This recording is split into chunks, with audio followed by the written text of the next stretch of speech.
서울시가 입장을 바꾸면서 제2시민청 건립을 두고 벌인 서울시와 강남구의 갈등이 일단 종지부를 찍게 됐습니다. 하지만 양측은 뒤끝을 남기며 상황을 마무리하게 됐는데요. 취재기자와 자세히 알아봅니다. 지역배 기자, 네. 제2시민청 건립 갈등 어떻게 시작됐었죠?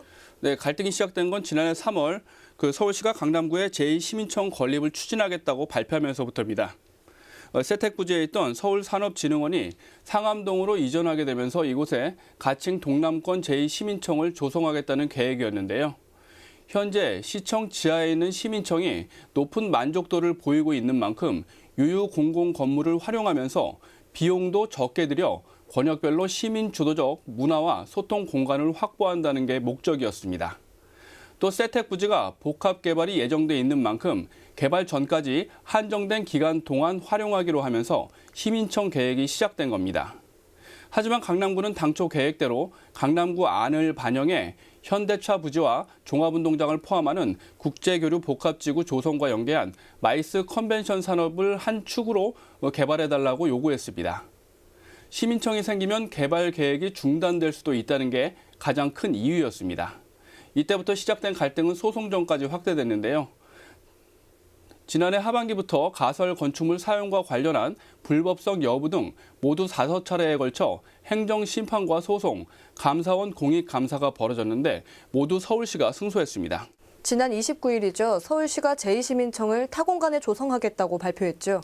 네, 그렇습니다. 서울시는 세택에 조성할 예정이던 제2시민청을 서울시 내 전역에 유유 공공시설 대상 중 하나를 선택해 오는 7월에 개관한다고 밝혔습니다.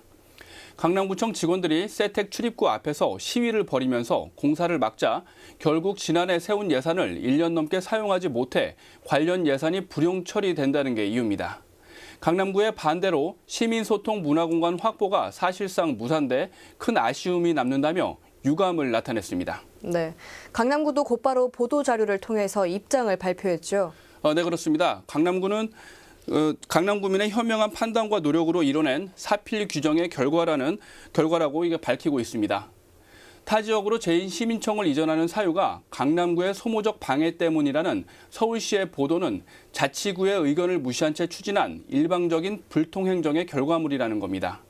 또 행정심판과 공익감사가 서울시에 손을 들어줬지만 이는 객관성과 정당성을 결여한 위법하고 부당한 처분으로 현재 위헌 법률 심판을 제청한 상태라고 설명했습니다. 세택부지는 영동대로 끝자락에 있는 국제교류 복합지구의 요충지로 지난 2014년 서울시가 발표한 대로 중소기업 중심의 전시 컨벤션 기능과 공연, 문화, 호텔 등 복합 공간으로 조성해야 한다는 기존 입장을 확인했습니다. 네, 지난 1년여 동안 벌인 서울시와 강남구의 갈등, 행정력 낭비의 한 사례로 남겠네요. 지역배 기자 잘 들었습니다.